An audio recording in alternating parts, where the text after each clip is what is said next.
What's the meaning of chimney?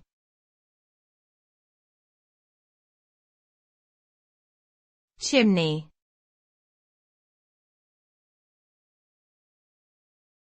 Chimney.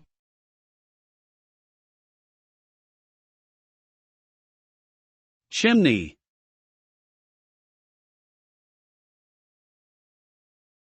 Chimney.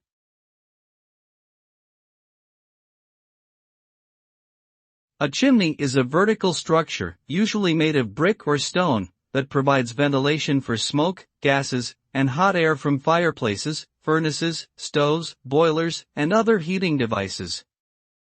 Chimneys work by creating a draft that draws the hot air and smoke up and out of the building, preventing them from accumulating inside. In addition to their practical function, chimneys are often considered a decorative element of a house or building, and can be designed in various styles and materials to match the aesthetic of the structure they are attached to.